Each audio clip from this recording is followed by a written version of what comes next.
Hey everybody. I hope you're all doing well today. I may or may not stay on for a full hour. My guest got sick and I was just cutting chicken and cut my finger, so I'm going to need to make sure it's really well irrigated. So I'll be on here for just a couple of minutes. And a good friend of mine, Angela at Inquisitive Farm Wife, actually is still finishing up her afternoon. She comes on at 4 o'clock Pacific time, and she's got Dale and Nana from 9 Acre Family Farms, and it's a really good live. So you know what I'm going to do? I'm going to suggest that if you come in here and see this, go try and catch their live because I'm looking at my phone. They're still going, and I want to give them the time to have this really cool conversation that they're talking about. Oh, she might have just gone off. Hey, Jamie. I was just getting ready to say, let's just call it a night. That was a really good live with Dale and Nana on Angela's The Inquisitive Farm Life channel. So that was pretty cool. Hey, Dark Lord Bennett, how are you doing? I'm having an allergy day.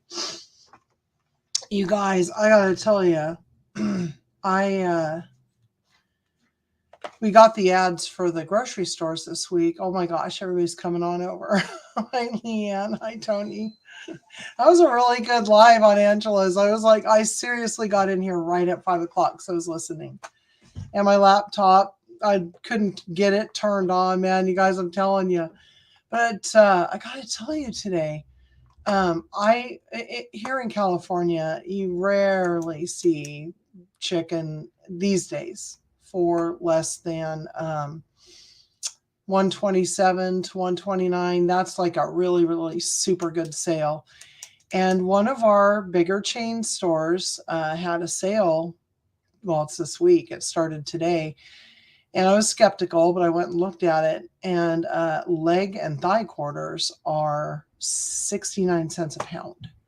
So I got 50 pounds of leg and thigh quarters for $34.50. Hey, Dale and Nana, thanks for coming in. Hey, Angela. I was having a lot of fun watching your guys' live. I just did not want to do this. I wish you'd have kept on going. But anyway, so $34.50 for 50 pounds of chicken. It's bone in, skin on. And so what we've done is a few of the quarters were so small that we just left them as they were.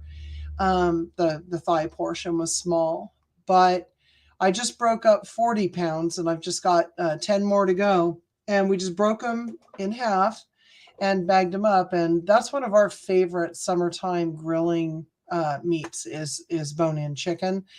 I thought about taking the skin off and roasting it and then freeze drying it to make like chicken chicharrones or chicharrones and didn't.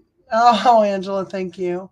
Um, so I these we were joking. They're Franken chickens. I mean, they're huge.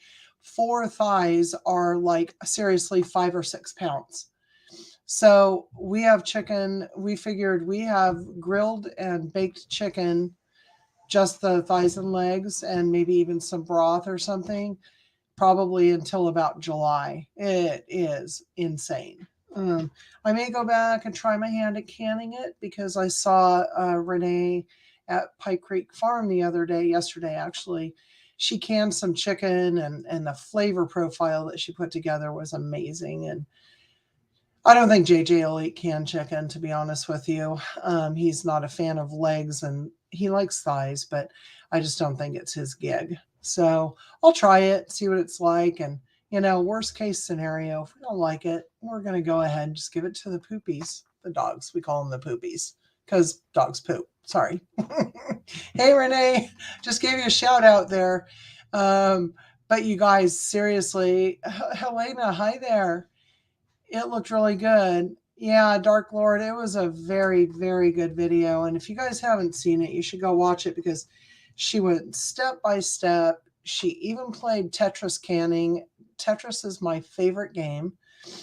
Um, And I was at the very beginning, you guys, I was saying my partner who was going to come in with me today was unable to make it. She got a hold of something that wasn't very good when she went to lunch. So at some point, it will be really, really nice to have her come in. So we're going to talk gardening. I don't know if you guys want to put a little note in there if you guys want. Angela, yeah, I know we call them the poopies. But if you want to talk about something other than gardening, let me know. If you guys just want to chat about food, excellent food deals you've gotten, I'm free and easy tonight because it just has been a really fun and frenetic day. It's gone a couple different directions. I'm having a lot of fun. So I'm going to watch the chat for a couple of minutes and see what you guys want to talk about the most. And while you're doing that, I'm going to tell you that we are in zone 9B. We have really long, hot summers here. Very mild winters, generally speaking. Our first frost date is in November. And if JJ comes in here and corrects me, I will stand corrected. And generally speaking, December 1st. December 1st. And March 1st. To March 1st. Thank you, dear. So we have and usually we do have some frost, but we only have to cover our citrus trees in a really, really cold year about maybe 10 to 20 nights. We can get away with a hardy spinach and stuff like that in the ground with light netting in the middle of winter. So it's pretty cool. That's the time for us to plant lettuce. In fact, right now, I'm not portable right now, but we have a wine barrel that we put on casters. We actually have 4 wine barrels on casters that we can move around depending on the season. So if it's winter and we have a sensitive plant like a hibiscus, which I killed because I didn't move it, we can move these things around. We can get them into the shop if it gets really crazy. Or we, in the summertime, if we have some lettuce that's not quite ready and it's not too hot outside, we can move it into the shade at the end of the day so that it can get like the microclimate of cool. Okay. Okay, good. We are all talking about farming. We're all talking about planting gardens. I like that. I did not get any seedlings going yet because it's just been so cold and rainy. I wasn't sure quite when we were going to do any of that.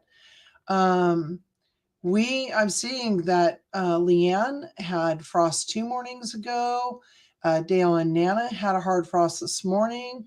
I'm telling you guys, we had a frost last week. We had 2 nights in a row, and they weren't hard frosts. They were 30 to 32 degrees, and we are usually about 2 to 3 degrees cooler than the official temperature that we see on NOAA, the National Oceanography and Atmospheric.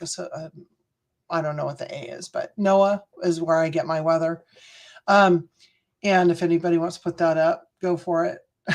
Dark Lord Minute, I'm going to put you on that. So anyway, we had a hard frost just a few days ago. The lettuce survived because it's under a lattice, thank goodness. I just didn't expect it to happen. And we have some lettuce I put in as seeds. It's that really pretty red lettuce. It's real velvety. It's just amazing. I'm sorry, I was cutting chicken and listening to the last video.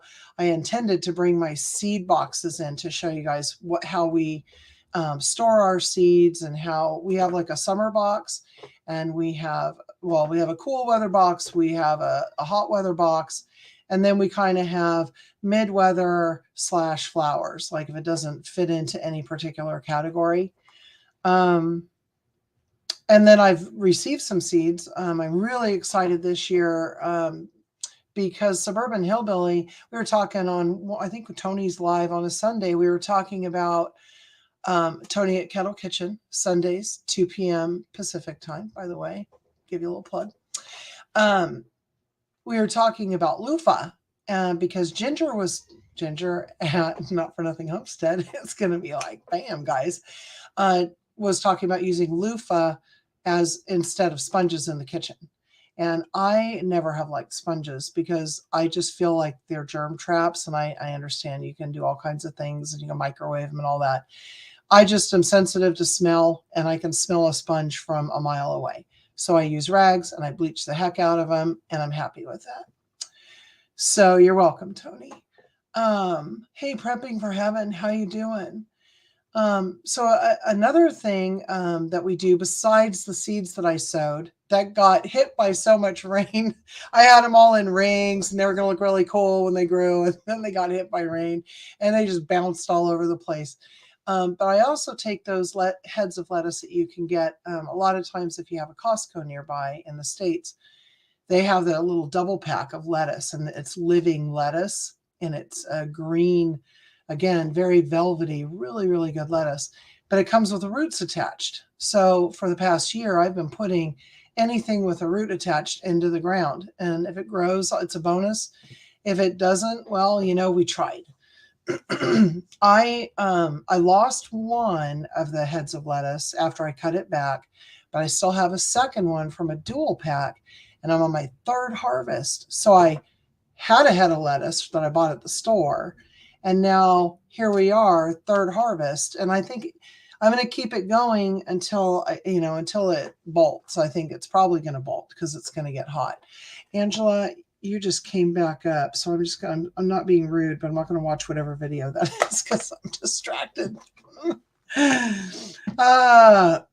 Yes, Dale, Noah, I think Noah has the best weather, and if you compare it to your local channel, they're using the same data models and they're putting their spin on it so that they can get you to come in and watch the news. So I don't always worry about watching the news for weather, but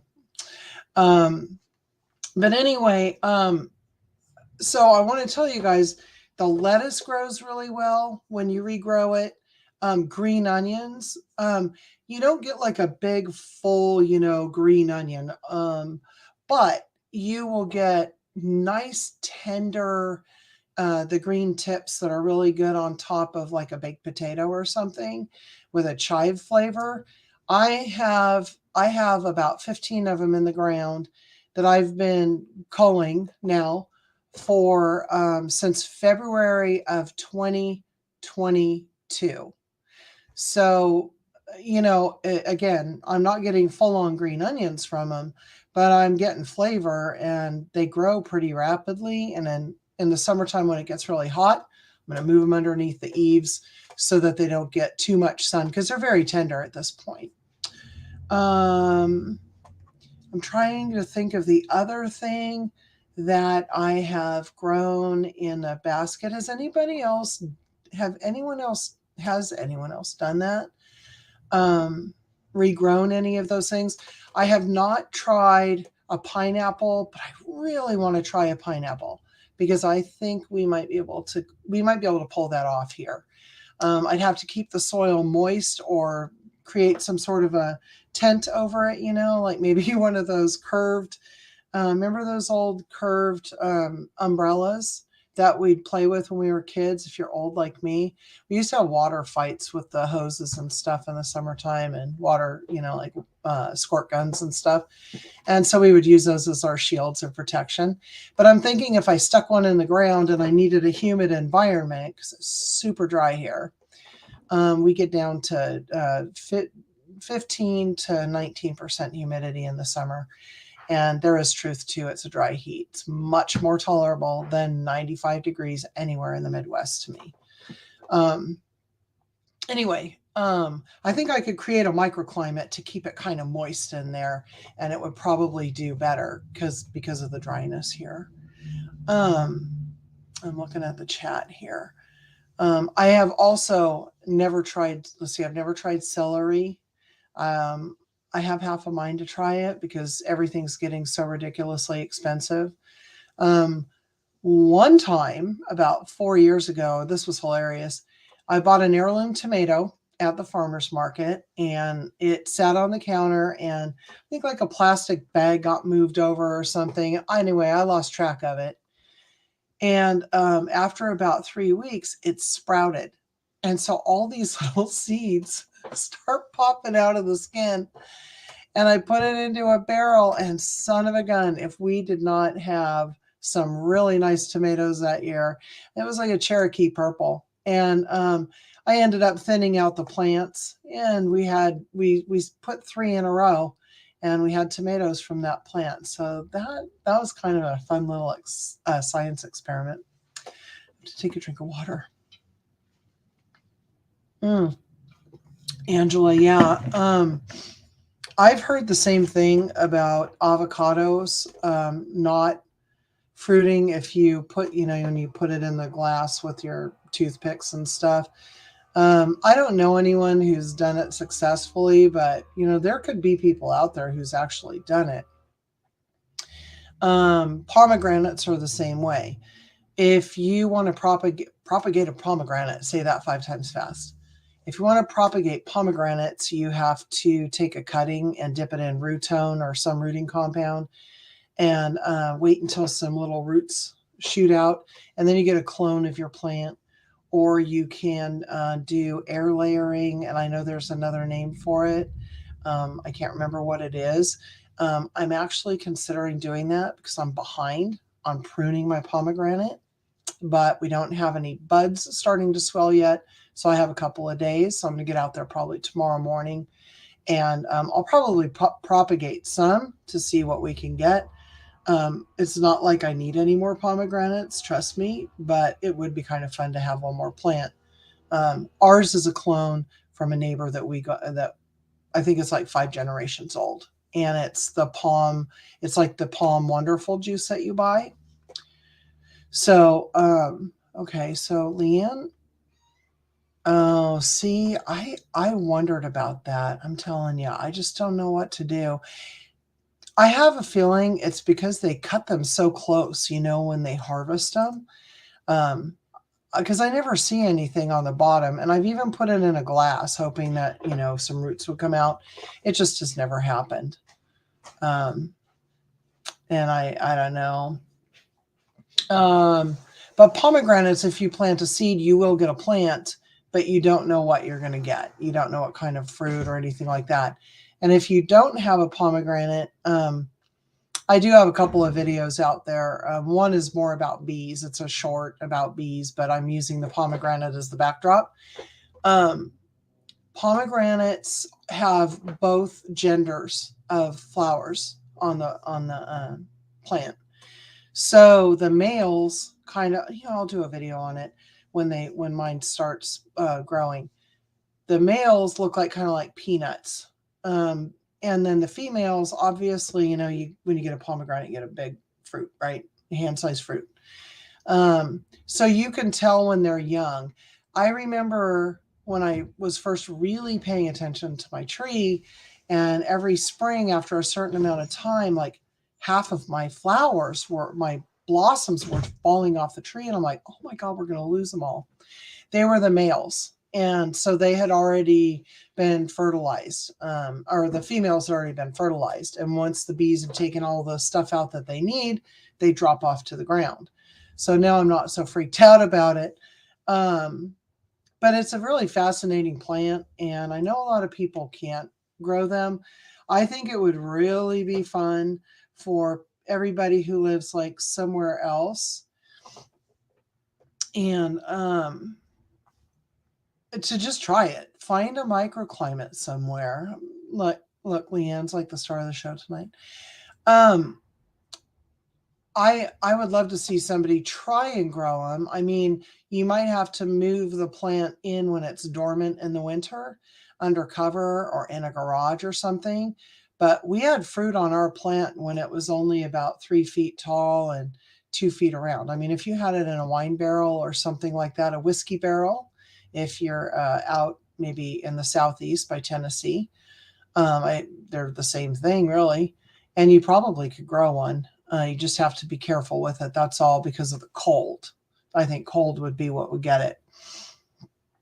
And Leanne, I need to put some feeders out. I just got a couple of really cute ones.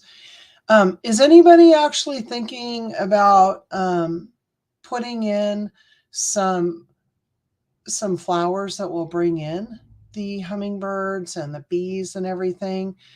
I'm thinking about doing that this year. I know that bees right now, I have I want to say heather, but it's not heather.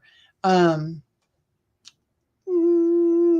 come back to it in a minute. It's purple and lavender. It's lavender.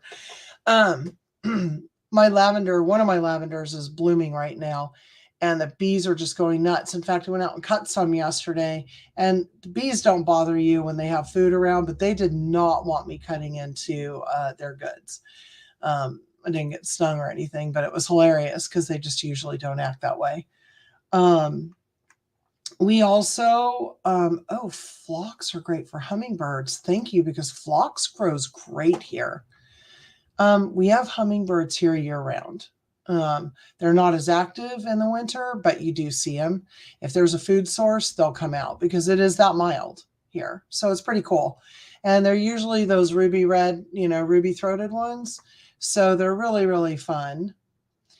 And, okay, that's really cool, Jamie. I believe in bringing in, they're fun to watch, right? Hummingbirds and bees and butterflies, they're fun to watch, but they're out there, they're helping us, right, to eat because they're pollinating stuff. We don't have a lot of butterflies here anymore. I can remember having tons and tons of monarchs when I was a kid. You could see like a cloud of them going overhead. And this is back in like the mid and early 70s. And then I think just since people, they started making their lawns look perfect and everything, and they spray for everything under the sun, all of the bugs eat that, and, they die off and they can't survive that. So, and we have coneflowers and black-eyed Susans. Okay. All right. I like coneflowers. They're pretty. And yeah, the monarch population has really diminished. So, you know what, Leanne? I planted some butterfly bushes 2 years ago, or milkweed. Milkweed. And I guess I just didn't have the right microclimate. We have, we have places on our little postage stamp here that get sun all day long. They just get beaten. And my apple tree actually is full sun from sun up almost to sundown, but it does an awfully good job for us. It's a pink lady, and it gets just enough chill hours. And I think it's about 15 years old, and it's a great tree. But we've had other bushes and things like that, like it was a little too shady for too long during the day. We really couldn't put our finger on it. We had one spot that we finally gave up. We tried 15 different plants. Seriously, we tried to plant every year and everything died. And we think that maybe the previous owners had, maybe dumped their motor oil there or something. I don't know, but nothing grew. So we paved over that. JJ built a pergola, and that's the barbecue area. Oh, okay. See, I wish that we could grow. We actually, you guys, we actually have to go to a a store and buy the milkweed as a plant. I haven't seen it self-seed or anything around here. I wish that we could, but it's a small price to pay, and I don't mind paying $1.50 for a little, 4-inch plant. Give it a shot. Yes. And the butterfly bush is beautiful. So salvia. We don't grow, petunias are in all the flower pots around town. I'm trying to think of the flowers that we have. We have a lot of flowers that are year round. I have a bird of paradise, And I think that the place, the area that I live in, like the little neighborhood, I think every house had a bird of paradise planted when the neighborhood was established in the 50s. So everybody has one. And so this plant, we've moved a bird of paradise plant, and I swear to you, it's like 2 feet through the middle in the diameter. It is gigantic. And it blooms about 3 different times a year. You also can dig them up because they're sort of like tubers, and divide them. And this year, where we have them, we want to move them and sprinkle them out around the yard. So we were going to go ahead and do that. What plant do you not like, Dark Lord? Oh, foxglove. Now, are foxgloves poisonous to people? I've heard that, but I don't know if it's true, and I've never eaten it. Purple martin birdhouses that the Amish have. Okay. I like all these comments, you guys. I'm going to go through the comments for a minute because I'm seeing you guys chat. Yeah. Sorry, guys. Okay. Oh, that's funny. That's very funny, Angela. She's like, oh, they just like to be in my yard, right? Trying to think. Another thing that's super, super bee friendly, if you can grow them, is artichokes. So we grow artichokes, and I'll usually harvest the baby artichokes when they're very tender, and I'll make like 3 meals where each meal has like maybe 10 little artichokes in it. We just saute them up in butter with a lemon, kind of a lemon reduction, and garlic.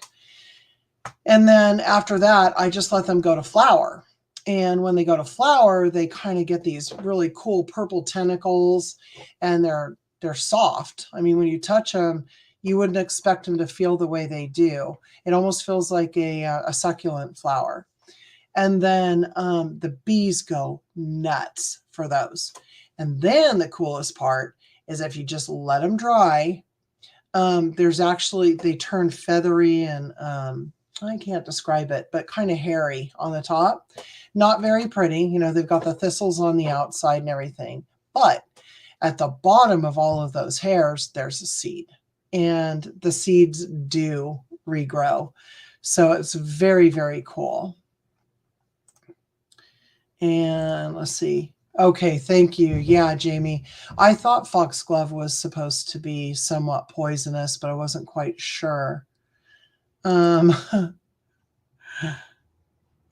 no. Okay. Well, Angela, I just gave some seeds to somebody to try growing in the Midwest. And last year they didn't self-sow as much as they normally do, because in my artichoke bed, I'll just let one flower completely go all winter. And a couple of years ago, I think I had 14 plants in a 20-foot by 4-foot bed, and they were just awesome. So, but if your plants had flowers, I'm just curious, if your plants had flowers and then the flowers opened up and then died, I wonder if you had seeds in there. Probably too late to find out, but just saying. Let's see here, guys. Yeah, bird of paradise. Oh, so you don't like bird of paradise, huh, Dark Lord? They can be a handful if you don't prune them properly, and they're snail magnets. And I don't spray my yard for bugs because I like ladybugs and bees, and we have neighbors up the street who are beekeepers. And so I like to make sure that those bees have plenty of food. Angela, Renee's asking, what do you mean by hardening them off? You must have started them in the house, I'm thinking, Angela, and then just took them straight outside, and it might have still been cool. If you were growing them in the Midwest, you probably should start them inside maybe now.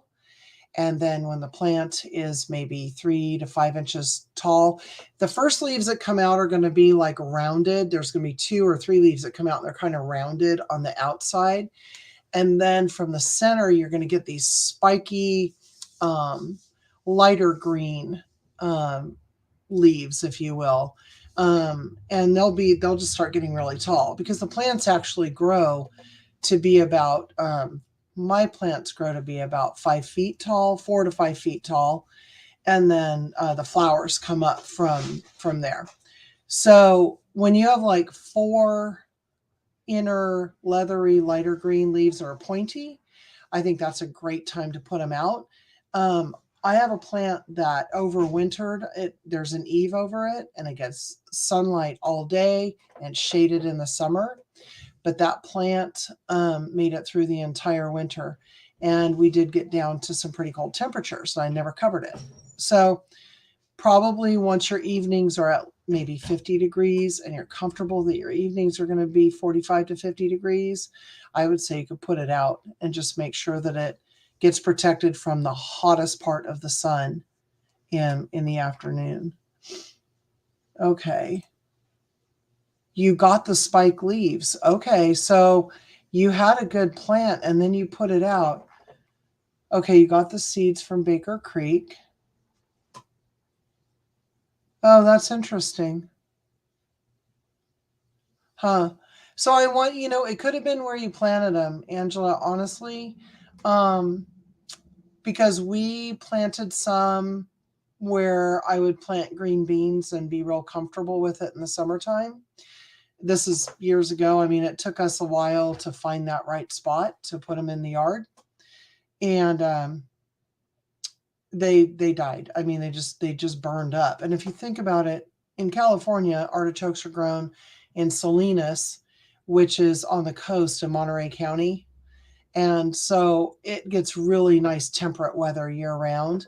And that is like the artichoke capital of California, probably not the world, or at least the western side of the world or the earth. Okay. Oh yeah, Renee. So Renee's my Midwest friend who's going to be my guinea pig. Hey, Mimi. Hey, I got to tell you guys, yesterday, Tony had his game night with the chat and nailed it. Thank you very much. That was a lot of fun, Tony. Thanks. Mimi was the big winner last night. Okay, here. Yes, Dark Lord, you are right. What you want is that nice morning sun for your artichokes. And then when it starts to get hot, like around here, it could get in the hundreds for weeks. So we make sure that ours have shade from about 3 or 4 o'clock in the afternoon on in the summertime. And we are lucky that we have 2 areas that get that shade. One of them actually is where we have our blueberry bed now. So that's dedicated and that's taken. I'm going to put some flowers out there this year because I think right now our blueberries, we planted them a few months ago. They're probably about a foot tall. That wasn't a foot. I'm trying to fit it in on the camera. But they're about a foot tall. And I think I saw some buds the other day, but we have to take the buds off to make the plant stronger, which I hate doing, but Okay. Thank you, Jamie. I don't know all of the, nomenclature, if you will, for that. So thank you for that. I cannot grow an African violet to save my life. I think it's mostly because I'm a plant abuser. And if you can't survive in my house, you may not want to be here. Right now, I think we have the most plants we've ever had indoors because we got some, we have a really dark house for the most part. We have a few light parts, but mostly dark in the living spaces. And we put in some of those solar tubes. And so that's just natural lighting that comes in. It's very, very cool. And I've noticed that the house plants have responded in kind. I can put plants around the house now and they get just enough light.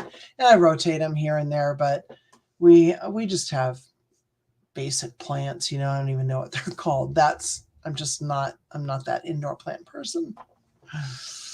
Let's see here.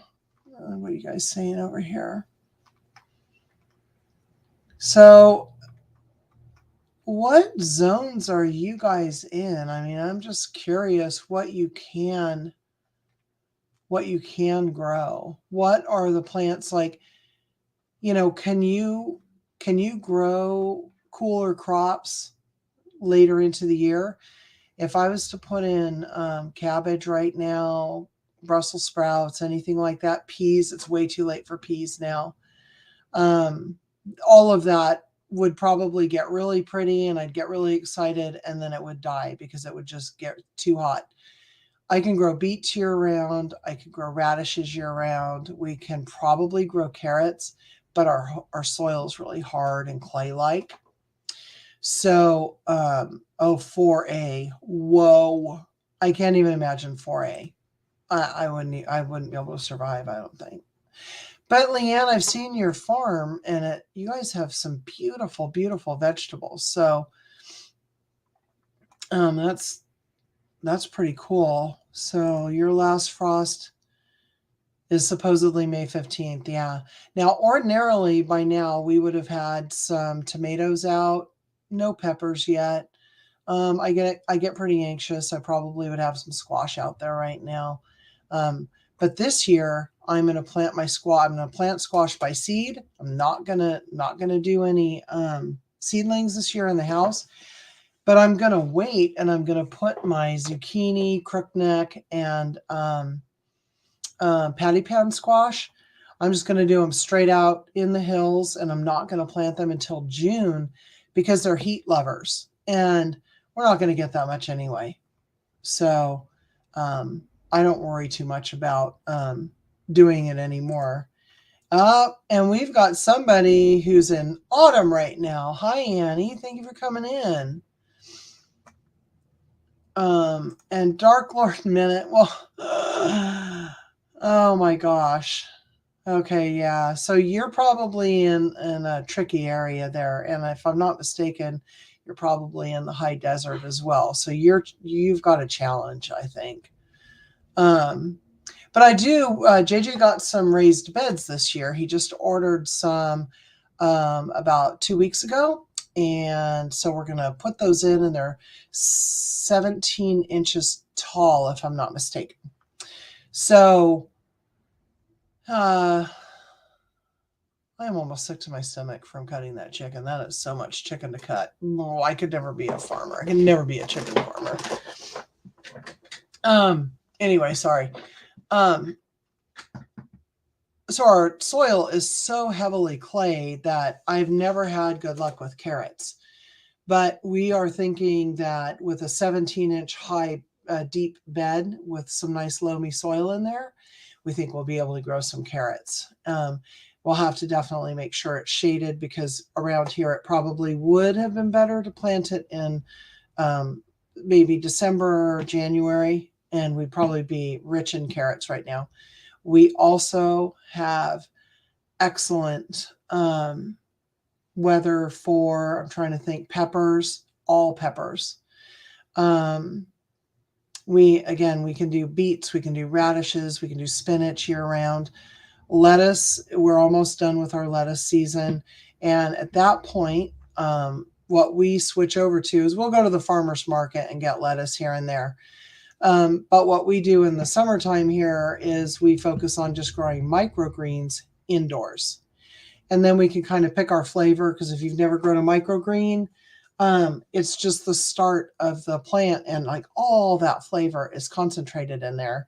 And it's like alfalfa sprouts, pea shoots are really good, sunflower shoots are really good.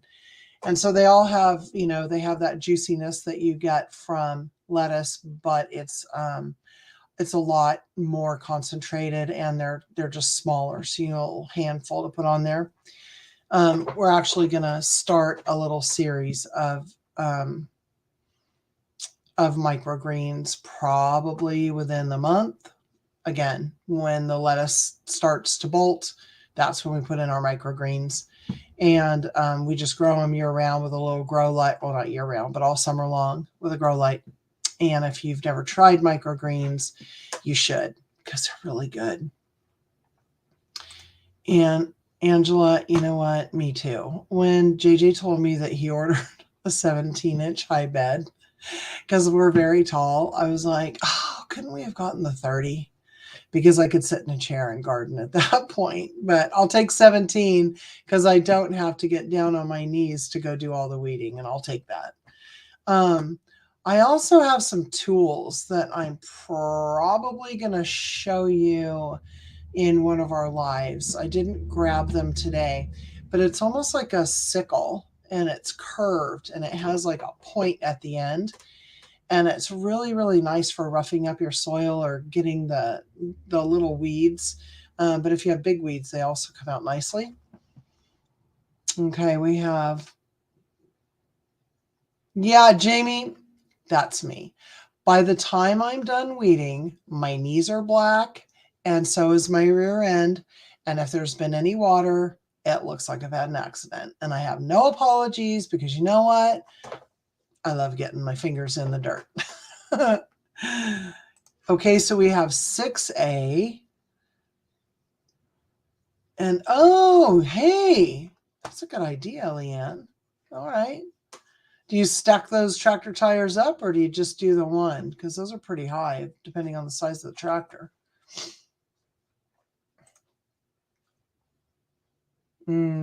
Yeah. I want to get chickens again. We had them before. And today on Angela's show, they were talking about crossbreeding chickens and showing chickens and all that.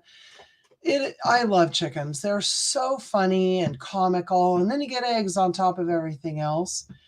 All right. So I see here that you guys are looking forward to some microgreens. So, oops. Yeah, Leanne, you know what I was actually wondering the other day? Do you ever don on a pair of jeans when you're out in the garden? And no, Jamie, playing in the dirt is so organic and so fun, and the smell of the dirt and the, good soil or something like that, nothing can beat the smell of fresh organic soil. Nothing. But somebody did say, I think it was Angela said that you can't wait for the microgreens. So we're getting ready to put up a cart that will be Tilly, our freeze dryer. It'll be her permanent home. And once we get that cart put together and move it to the final place, then we'll have it's going to displace where the microgreen station is right now. So then we'll know exactly where the microgreen station is going to end up. And don't you guys always just sometimes think, if I just have more space? But if you have too much space, then you might forget all your stuff. So I don't know. Now I've seen some fun ideas here that we had oh, okay. All right, that's a good one. And then I also saw the kiddie pool for the strawberries. I've never tried the kiddie pool as a raised bed, but I'm fascinated by that idea. And I think it would be a lot of fun to do. I think you could even get away with putting one in the yard and maybe digging some flowers around the outside to kind of cover up, the kiddie pool of it.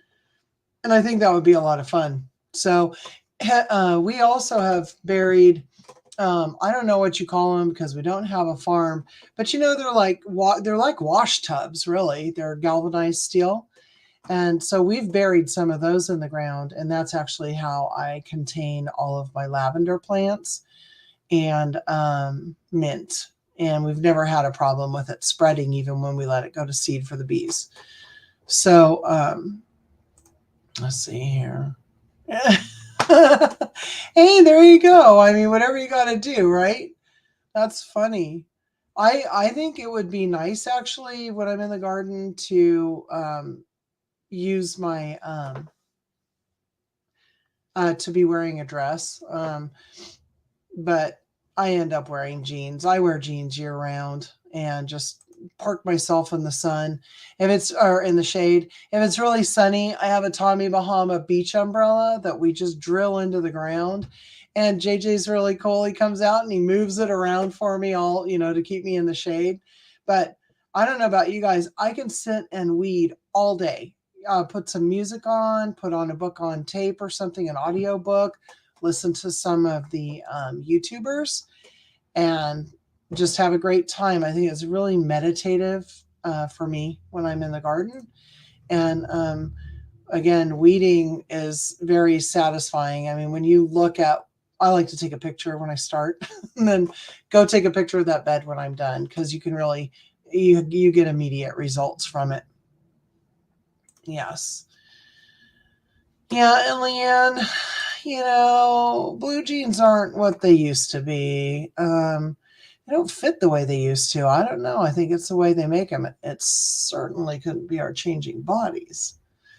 But I do like the stretchy jeans. If I had to wear 501s now, I'd be in trouble. I like that with the cow troughs. That's because they're tall, aren't they? I mean, wouldn't they be about 3 feet high? Starting to get an idea. I'm feeling like Lucy Ricardo right now. Let's see. We're talking about companions.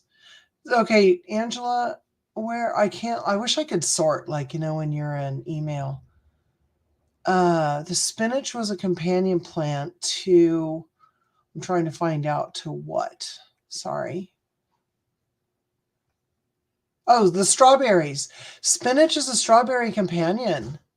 Okay, I'm going to have to check that out, because I have never had, people grow strawberries here like weeds, and we have never been successful with strawberries.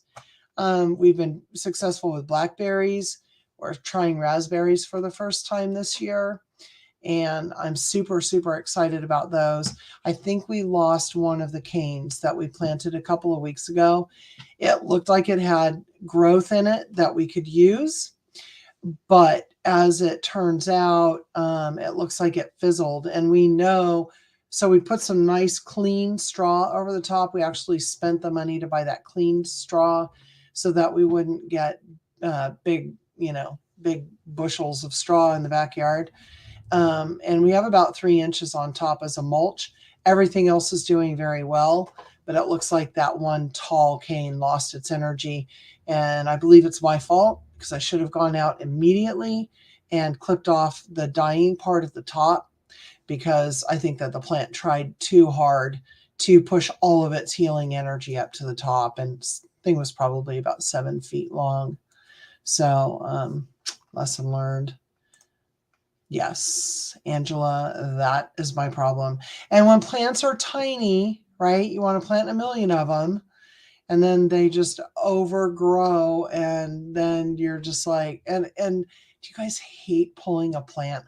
When I have like 3 seeds in a hole and they all bloom, especially like radishes and stuff like that, I hate killing a plant. But at the end of the day, if you don't take the weaker ones away, you might not get any at all. Same with our apple blossoms. Our tree right now, looking over towards where our apple tree is just covered with blooms. And here in about probably a month, there are going to be little clusters that look like berries if you've grown apples. And we have to thin them. We have to cull them. And it's like, are we picking the right one? Are we picking the strongest one? Or is this one going to fall off anyway, despite all of our best efforts? Uh-oh. I think somebody's going to be going to make dinner. Bye, Leanne. Thank you for coming in. And I am not going to keep you guys past 6 o'clock. I think I still have 10 pounds of chicken to clean. Thank you very much for stopping in. And I'm going to say that to everybody. Cherry trees. We don't have cherries here. I think there are probably some varieties we could grow. But when you hear the cherry farmers talk about their woes in California, I don't think that it's something that I would want to tackle. And so she's gone, but she needs to put marigolds around her strawberry plants. Marigolds are prolific around here. I usually just let them self-seed, and they'll just come back, as volunteers. And I think that they keep mosquitoes at bay. when we have a lot of marigolds around our garden, we get a lot of little butterflies. We call them skippers. I don't know what they're technically called. They're just teeny tiny little orange with little black specks on their wings. And I have noticed that we have very few mosquitoes in our backyard. We also try and keep everything dry. We don't have a pond, keep the pool chlorinated and clean and stuff like that. But other people who don't have really wet areas, like neighbors and stuff, I've noticed that if they don't have a mosquito plant or a citronella out there or a marigold, they definitely have mosquito issues. Yuck. I don't like mosquitoes. They don't bite me too much, but I don't care anyway. They're yucky and they spread disease. All right, you guys, you know what? I think I'm going to let you all go. Oh, wait, hold on. I want to see this too. It keeps moving. I did not know that marigolds deter deer and rabbits. It's not a problem that we have right where we live, but not far from here is the river. And I ought to go check that out because, man, those deer eat their roses, and deer are very destructive. So it's quite interesting to know that the marigolds might deter them. I should tell my friends who live like right by the river to try that. Maybe they haven't tried it before. Let me make sure we get all of these comments. That's really odd, Dark Lord Minute. I mean, I would say that a marigold is the one flower that I can grow besides a rose and the bird of paradise that won't die. So I like to stick with the things that I can grow and make me look successful. Uh-oh. Yeah, you don't want to see those bunny rabbits doing that. Yeah. So put some marigolds out, I suppose, huh? And they'll just stay away and go bother somebody else's garden. I'll tell you what, guys, it's 5 to 6 here. I need to go make some dinner. Now that I've talked about that one long stalk of raspberries, I want to go see if I can save that bad boy. I'll let you know how it turns out. Yes, Dark Lord Minute, I agree with you. That's why we like this side of the Sierra Nevada. Just saying, you're on that other side. So, thank you again for coming in, you guys, and we will see you probably next week. I'm going to bring some tools in next week and show you some of our favorite gardening tools. And if you would like to do the same, let me know. And if you want to jump on and be on one of these lives or something, I have no problem inviting you. I think it's a lot of fun to share information about the different areas that we're in and the kind of plants that we like planting. And JJ's got some. Don't forget, Dylan, I have the thing Thursday, right? Oh, yeah. And oh, yeah. Friday night for Okay, Tony, so I'm Sunday, getting a list over here. So, yes, tomorrow at 4 o'clock, Dale and Nana have their game night. Always a lot of fun. Very interactive. Tony has his Friday night live at 9 o'clock, and then the Sunday functioning chat, which I love, on Sundays at 2 o'clock. I think I've talked about that already. And then Angela has a live every day, every Wednesday, right before this at 4 o'clock our time, 6 o'clock Central. So and Joey and Ginger are everywhere, you guys. I just love them so much. So watch their shorts because they're funny. Go ahead. You've got more. JJ's got more. Well, Ginger and Blue have is that Wednesday? Ginger and Blue. Thursday Oh my God. morning? I forgot this last week. Thank you. Ginger and Blue do a chat on Thursday mornings at 10 o'clock Eastern AM. And it's about crafts and they chat, and I'm usually waking up at 7 in the morning these days. So I just turn it on and listen. And then they start showing people's quilts and projects and art. And like there were ceramics one day from, I think, Renee's mom did all these ceramics a long time ago, and they were intricate and beautiful. So thank you all very, very much, actually, for coming in. And I don't know what's hilarious now. Anyway, I do want to, Dark Lord Minute, I'm telling you, I am waking up, let me tell you. Anyway, it's time to say goodbye. It's time for all of us to go make dinner, go to bed, or whatever is going on in your life. Thank every one of you for coming in today. Thanks for coming in Saturday when I just randomly logged on when I was at the river. That was very special and exciting. So once in a while, if I'm out and about, I might just pop on and live, and I appreciate everybody's support. So see you later, everybody. I can't say what he says. See you later, everybody. Be kind. Bye.